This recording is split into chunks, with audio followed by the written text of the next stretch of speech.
Hey, it's Adam Zdroik here of RotoWire. This is Undercooked, Sorare strategies. I'm going to go over scoring a little bit. Sorare scoring, it is super advanced, and I decided it needed its an own video here. And I'm gonna compare the scoring in Sorare to DraftKings, to FPL, just to show everyone how advanced it is, how different it is, and it's gonna take a little bit to get into.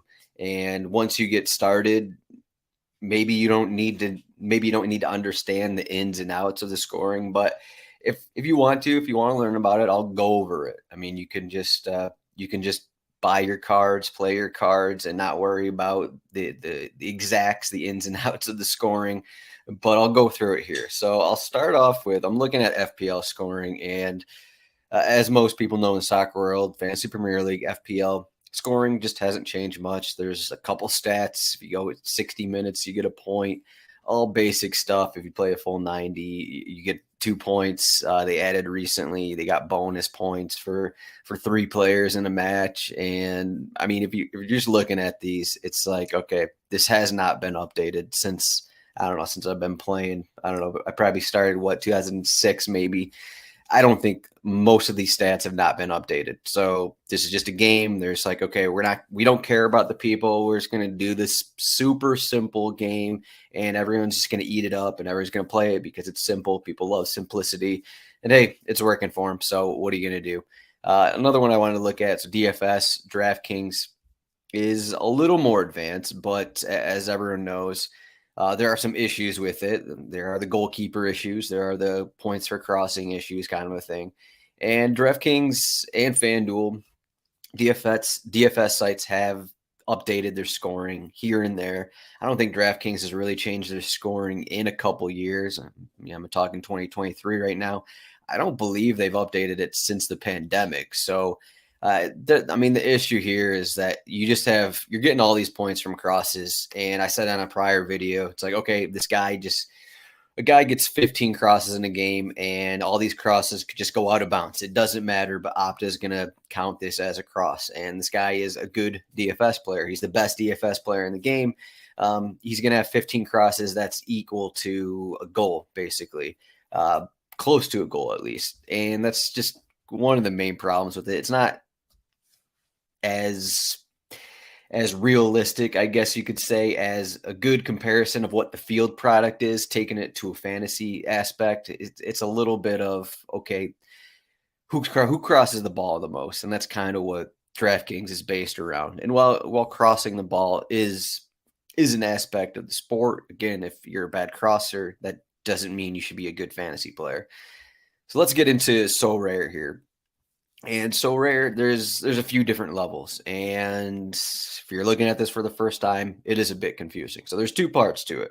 You got the decisive score, and you got the all-around score. Okay, if you want this link, just look up Sorare soccer scoring. Pretty simple. Again, this is just soccer. If you want to find baseball, if you want to find basketball, that scoring, you can find that as well. I'm just going over soccer here, but again, decisive score, all-around score. So first part of it is the decisive score. Everyone starts with 35 points. All starters in the match start with 35 points. If you come off the bench, it's 25 points. So decisives here. Looking on the screen, you got decisives for goals, assists, clean sheets for goalkeepers, penalty saves, big things that happen in a game. That's basically what the positive decisive scores are. Negative decisive scores, of course, you got red cards. You have a handball in the box. You know, penalty conceded. You make a stupid mistake, it leads to a goal. You allow 3 or more goals for a goalkeeper. That's not a good thing. So all these things go into decisive scores. We go down to this next table here. So decisive scores, there's levels of decisive scores. Okay, let's just say you get 1 goal. Okay, 1 goal. So that's level 1. That's one goal. Your player is automatically at 60 points. Okay, so Messi gets 1 goal. He's at 60 points. You're guaranteed for 60 points. No matter what else he does from the field, no matter what other random stats he gets, even if he has like 10 shots on target or something, it'd be 10 shots missed, 10 big chances missed, you're still going to be a spot where you're guaranteed for 60 points. If you have a goal and assist, you move up to 70. Let's say you get to hat trick, 80 points. Okay, I'll get to where you can get more points in a bit here. Again, as I said, this is very advanced. So you look at the levels for decisives. Okay, let's say you get a goal, but you get a red card. So you're back to 0. Your player is back to 35 points. Okay, you get a goal. You have an error that leads to a goal, and you have a red card. So that's 1 positive, but 2 negatives. So you're -1. So now your player's at 15 points. So this is just the decisive score. So usually when your player gets on the score sheet, usually, because I mean, if we look at the negative decisives here, there's not a ton of times where these kind of things happen in a game. There's not a ton of times where someone makes an obvious mistake and error leads to a goal, or they concede a penalty kind of thing, or it's an own goal kind of a thing. So usually when your player gets a goal or assist, those are the most likely situations out of everything here, out of all the decisives. Those are probably the most likely situations here. So usually you're going to be at this decisive point of 60 points. And I think that's a good enough description for decisive points here. The all-around score is kind of like your floors. So if you play DFS, if you play at DraftKings, it's kind of like your floors. Okay, so let's say you get 12. So I'll use as DraftKings as an example here. You get 12 points for a goal, basically, with the shot on goal, and the actual goal, 12 points. But let's say you have a corner taker who has a bunch of crosses. All that's the floor, or winning tackles, or getting interceptions, creating chances, shots, all that stuff is floor points. So that's the all-around score. So you combine that, you combine the all-around score with the 60, with the 70, or with the 35. Maybe you have a player who doesn't get a goal or assist, has no decisives. They're at 35, and then so you take 35 and you add on the all-around score. So maybe you have a floor of 30 points. So you have 35 plus a floor of 30 from the all-around score, 65 points. So even without a goal or assist, even without any decisives, you can still get above that 60-point mark, which is the minimum, which is the guarantee of, 1 goal or 1 assist kind of thing, the level 1 of decisives. We get into the scoring here for all-around score, and it's a lot. As you can see on the screen, I got to zoom in a little bit to actually see all this. This is a big table. And I mean, you could compare this a little bit to DFS, but there are a lot more. There are a few more things that go into it. So you get negative points for having a missed pass. So this is like someone who crosses it 20 times, but maybe they only connect on 2 of them. So you're actually getting minus 0.2 points for all of those missed passes that are kind of worthless. And then for the accurate passes, you get plus 0.1 for them. And then you got successful final third passes, a lot of intricacies in here, big chances created, and then you have big chances missed. For field players, look at goalkeepers, you have a few different things, keeper sweeper kind of thing, but you also get points for.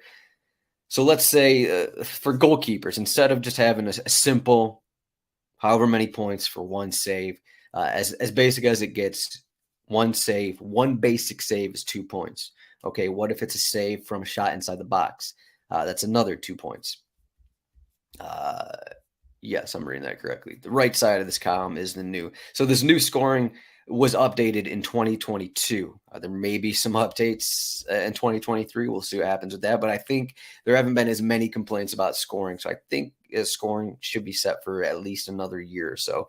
But going on with saves and goalkeepers, so you can get 4 points from a shot saved inside the box, and then you can get another point if it's a diving save kind of a thing. So whereas with other fantasy games, you have, okay, this guy made 10 saves. Maybe they're all simple saves from just like shots from 30 yards out kind of a thing, 10 saves, but you get the same amount of points as if you had 10 diving saves. But this is a little more inside. You get to it, a little more intricate here. And then you also have high claims, you have punches, you get negative points if you don't claim across. Again, all these stats come from Opta. So whatever Opta say, you got to trust Opta with their stat providers here. And then as we get into field players, as you can see, The numbers are somewhat different depending on position. So like fouls committed kind of thing is a little different for defenders. You get clean sheet is an extra 10 points for defenders, and that's through 60 minutes. And these double, triple double, this is another thing which it just gives more points to the players. It allows you to have a few more points here. That would be, what are the stats here? I'm trying to remember here.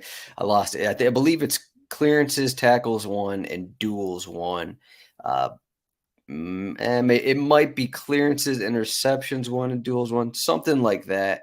And then you get like 2. Let's say you get 2 clearances, you get 2 duels 1, and that's considered a double. If you get 3 clearances, 3 duels 1, 3 interceptions, that's considered a triple. So if you have, so you're already getting a bunch. You're getting stats for all those other ones, and then you're getting. I mean, a triple clearly doesn't happen that often, but there are defenders who kind of do that frequently, which is why they are more expensive than other ones. As you can see, triple is high up there on the point total. So you have all these different points. This is the all-around scoring, and that goes in addition to the decisive scores. So all-around scoring is completely separate from decisive scores. Okay, so you got, I'll go through it one more time here before I end out. You got the decisive scores. Okay, go back to this Messi example. You have Messi. He starts with 35 points. Let's say he gets a goal and he gets an assist. So, right, and he doesn't have any decisive negatives. He doesn't get a red card. He doesn't have an own goal. So you're on a goal and assist. So you're at level 2 of decisive. You're at 70 points. But then let's also say he has an all-around of 20 from whatever. Maybe he gets a triple-double. Maybe he has a ton of duels won kind of thing. Maybe he completes a ton of passes, something like that, creates a bunch of chances, has an all-around score of 20. So you start with 70 from decisive scores, you add on that 20, and then you're at 90 points. And again, this is just the basic limited cards with no advantage, no added percentage, depending on the game you play. So that's kind of the scoring. I tried to talk about as fast as I could, and I'm already at 13 minutes. So as you can see from here, this is it's very advanced. It's more advanced than any other fantasy soccer game there is. So it takes a little bit if you actually want to know about the ins and outs of it. But that's what I got here. So I'll have more videos about RotoWire content coming up shortly. But you can find me at Zdroik on Twitter and rotowire.com/soccer trial to get a free 48-hour trial to get all our content. Thanks for watching this one. Thanks for watching Undercooked Sorare Strategies, and we'll be back for more.